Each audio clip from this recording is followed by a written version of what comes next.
শাহের ধমকের পরই কি তাহলে এবার বিএসএফ কে জমি ছাড়ার পরিকল্পনা নিলেন, কি মনে হচ্ছে ঠিকঠাক হবে সব? দেখুন, সেই যতক্ষণ না পর্যন্ত সেই জমি বিএসএফ পাচ্ছে ততক্ষণ পর্যন্ত অ্যাটলিস্ট এই সরকারকে আমি অন্ততপক্ষে বিশ্বাস করতে পারছি না। তবে আশা করব দেশের স্বার্থের কথা মাথায় রেখে পলিটিক্যাল যে জাগলারি, সেই পলিটিক্যাল জাগলারি থেকে বাইরে এসে দেশের স্বার্থের কথা চিন্তা করে জমি দেওয়া উচিত।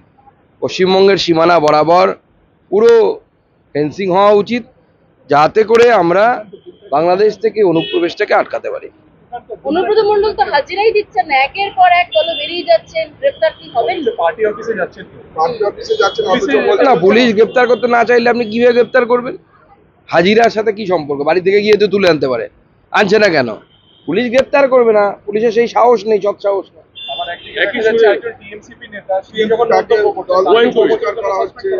না না, সেটা তো ওই বলে না যে কাউকে অন্য একজনকে ঝিকে মেরে বউকে শাস্তি দেয়া, এখনকার দিনে অবশ্যই এটা চলে না, কিন্তু তবুও এইটাই তৃণমূল কংগ্রেস করার চেষ্টা করছে যে অনুব্রত মণ্ডলকে কিছু করা যাবে না, অতএব যে নিরীহ নিরীহ বলতে ইন দ্য সেন্স যে কোনোভাবে পাল্টা কিছু করতে পারবে না তাকে তুমি শাস্তি দাও, সেই শাস্তি দেওয়া হয়েছে। তৃণমূল লিডার কিন্তু সৌগত রায় বলছেন যে ব্যবস্থা নিতে হবে শৃঙ্খলা রক্ষা কমিটিকে।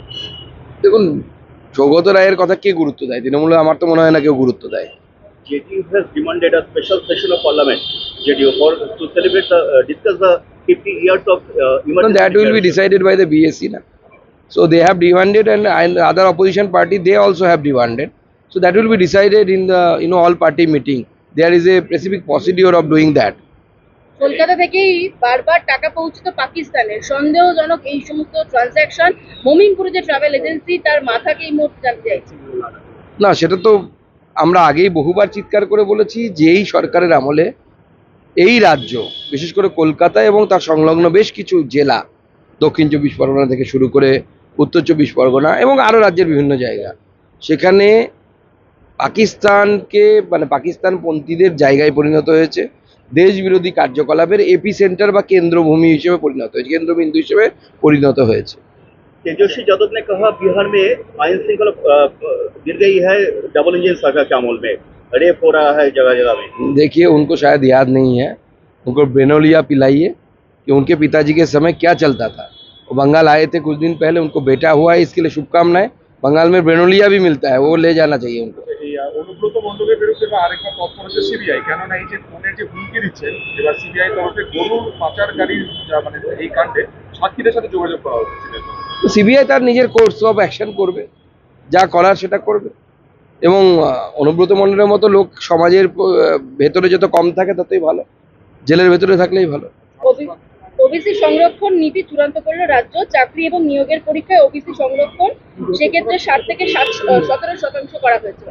দেখুন, প্রথম কথা হচ্ছে যে ওবিসি সংরক্ষণ নিয়ে কোর্টে এখন নির্দেশ চলেছে। আগের যে কোর্টের একটি নির্দেশ আছে, আগের যে ওবিসি সংরক্ষণ অর্থাৎ ওবিসির ওবিসি এর মাধ্যমে মুসলিমদেরকে ওবিসিতে অন্তর্ভুক্ত করা, এই নিয়ে কোর্ট সম্পূর্ণ এই ওবিসি যে সূচি সেটাকে বাতিল করে দিয়েছে, এবং তার ফলে আমার মনে হয় এখন এই ধরনের কি সিদ্ধান্ত আদৌ যে নিয়োগ প্রক্রিয়া, আবার মনে হয় চ্যালেঞ্জের মুখে নিয়োগ প্রক্রিয়া করা যাবে কিনা, করা গেলে চ্যালেঞ্জের মুখে চলে যাবে।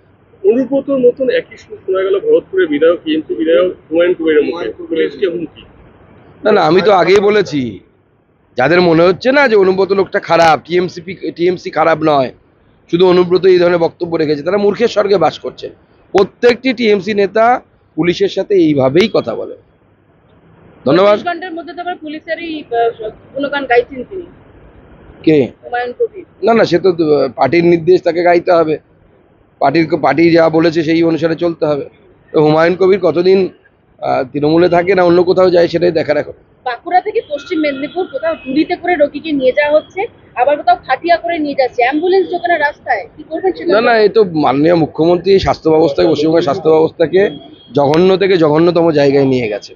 এর আগেও আমরা দেখেছি যে মৃতর পরিবার কোনো রকমের কাঁধে করে সব নিয়ে যাচ্ছে, এই ধরনের ঘটনা ওই বাংলায় ঘটেছে। এটা মাননীয় মুখ্যমন্ত্রীর সময় হচ্ছে, বারবার হচ্ছে।